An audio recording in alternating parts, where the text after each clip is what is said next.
As you know, we've moved into public beta, and that means we're right on track with our previous development roadmap, the one where we promised things like platform refinement, race rooms, some esports competitions, and yeah, well, I'm glad to say we've done it all, and that's it. Thanks for watching, guys, and we'll catch you next time.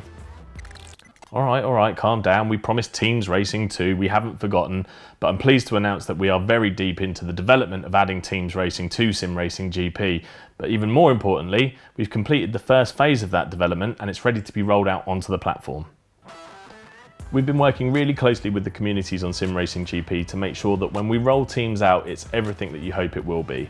We're confident that we've got a neat solution and that you'll like it, but in short, it should be as easy as setting up a single event, i.e. setting up a 50-team endurance event within about 5 minutes. But if there's efficiencies and benefits to be made across the other sims on Sim Racing GP, we'll make them. I love ACC, you love ACC, but there are other sims out there too. So with that in mind, everything that I'm about to show you works on both AC and Race Room 2.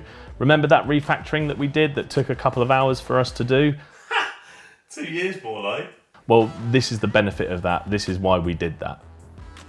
Something that came up quite early on when we were looking at implementing teams on Sim Racing GP was the ability to be able to hold qualifying on a different day to the race. Now don't worry, you're going to be able to do your qualifying on the same day as your race just like you can now. This is just an added benefit. Introducing custom grids on Sim Racing GP, you now have the ability to customize your grid positions on a race event without a qualifying taking place or indeed taking the results of a session from any other event. So what does it mean? Well, simply, if you wanted to hold your qualifying on a different day to your race, you can. Say if you wanted to put your qualifying on the week before your race, not a problem. If you wanted to do your qualifying on a different day with a super pole just before the event, you can. If you wanted to do those new F1 style sprint race qualifications, not a problem. If you wanted to move Dan Terry to the back of every grid because you're a complete prick, you get the idea. It's completely flexible and it works on AC and Race Room 2, remember. There is one more scenario that people have been asking for though, and that's reverse grids. And I'm happy to say that's now possible on Sim Racing GP using custom grids. All you have to do is drag your drivers from the bottom to the top of your 50-car entry list.